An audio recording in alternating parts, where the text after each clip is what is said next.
इस संसार में सबसे बड़ा पाप क्या है?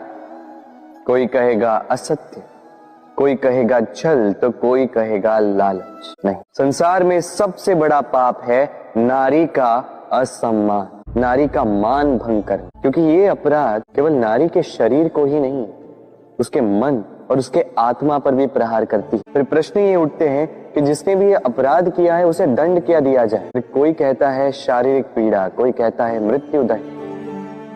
किंतु इस अपराध का दंड निश्चित करने से पूर्व क्या ये जानना महत्वपूर्ण नहीं है कि अपराधी है कौन? अब आप कहेंगे कि सरल सी बात है, वही पुरुष जिसने स्त्री का मान भंग किया। किंतु क्या ये पूर्णतः सत्य है? क्या स्वयं के अपमान के लिए, स्वयं के सम्मान को खोने के लिए कभी कभी नारी स्वयं उत्तरदायी नहीं हो? सोच के देख, सम्मान खोने से बचने के लिए पहले सम्मान की सीमा पर दृष्टि रखना आवश्यक है। रावण सीता का हरण इसलिए कर पाया क्योंकि सीता ने भोलेपन के कारण रावण का उस सीमा को लांघना सरल कर दी। किंतु अशोक वाटिका में उसी सीता को रावण स्पर्श तक नहीं कर पाया क्योंकि उसने रावण और उसके मध्य में तिनके की एक छोटी सी दीवार बना दी। जीवन में ना कहना सीखें। यदि कोई आपके सम्मान की सीमा को पार करने का प्रयास करे तो उसे वही रोकना सीखें। आपके ऊपर उठे पहले हाथ को, पहले कटाक्ष को वही रोक देना सीखें। फिर किसी पुरुष में साहस नहीं कि वो पुनः आपका अपमान करने का प्रयास भी कर सके, क्योंकि नारी जननी आराध्य है। तो स्वयं को निर्बल मानकर आप अपराधी ना बने। राधे राधे। इस कमल के पुष्प को देख रहे हैं? इसकी एक विशेष बात, जल स्तर कितना भी बढ़ जाए ये पुष्प सदैव जल सतह के ऊपर ही रहेगा। और इसका कारण है इसकी ये नाल। जैसे जैसे जल स्तर बढ़ता वैसे वैसे ये नाल भी बढ़ती और इस पुष्प को जल सतह के ऊपर रखती। किंतु जब जल स्तर घटता ये नाल घट नहीं पाती और फिर स्वयं के साथ ही इस पुष्प का भी विनाश कर देती।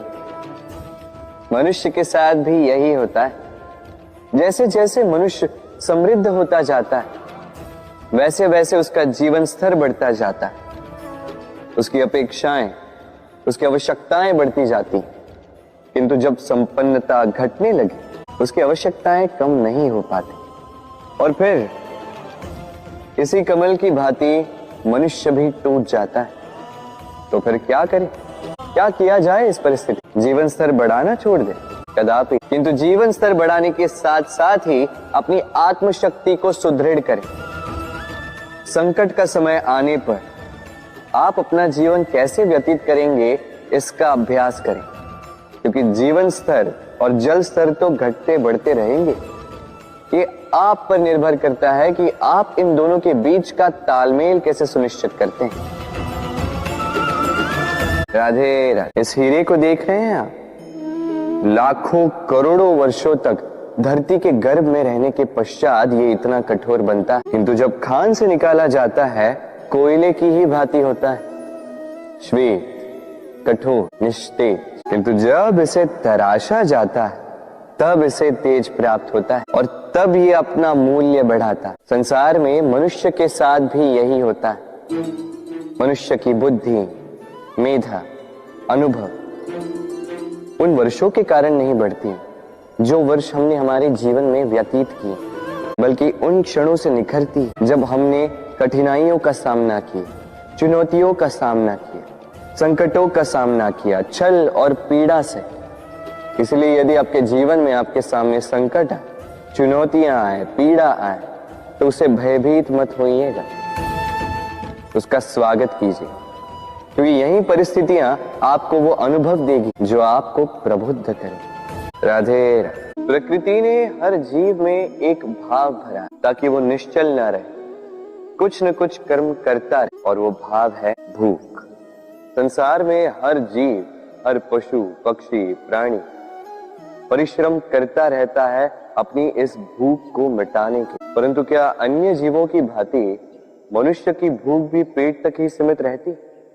तन की भूख मिटाते मिटाते कब ये भूख मन और माया की तृष्णा में बदल जाती है पता ही नहीं चलता। और अधिकतर ये तृष्णा धन संग्रहित करने तक ही रह जाती।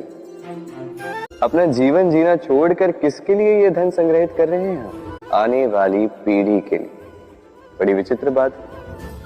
अपना जीवन जीना छोड़कर धन संग्रहित करते करते अपने जीवन का सुख भी मिटा रहे हैं और आने वाली पीढ़ी को कर्म करने से भी बाधित करते। पूत कपूत तो क्यों धन संचय, पूत सपूत तो अपनी संतान को संस्कार दीजिए, धन नहीं। यदि संतान संस्कारी हो तो अपना स्वयं का एक संसार बना ली। यदि असंस्कारी हो तो आपका बना बनाया। इसलिए जीवन में यदि कुछ संचय करना तो ज्ञान संचय कीजिए, प्रेम संचय कीजिए और मेरे साथ प्रेम से कहिए राधे राधे। जीवन को रथ कहा जाता है, किंतु क्यों? अब आप कहेंगे कि इसलिए क्योंकि जीवन भी रथ की ही भांति चलता रहता है। किंतु कभी आपने इस रथ को समझने का प्रयास किया? रथ में आगे अश्व होते हैं और पीछे ये अश्व आपके कर्म और ये पहिए कर्म। ये अश्व जहां जाते हैं ये पहिए उसी के पीछे पीछे आते हैं। यदि आपके अश्व यानी आपके कर्म शुभ तो आपकी यात्रा आनंदमयी होगी।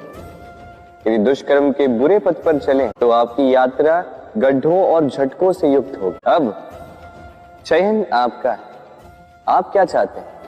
आपकी यात्रा आनंदमयी हो या पीड़ादायी? अपने कर्मों के अश्वों को नियंत्रण में रखें। फल का पहिया सदैव आपको मधुर रास ही देगा।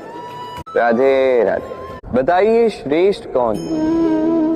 रेशम के धागे बनाने वाला या उन धागों को बुनकर वस्त्र बनाने वाला? निश्चित रूप से वस्त्र बनाने वाला। अब बताइए श्रेष्ठ क्या है?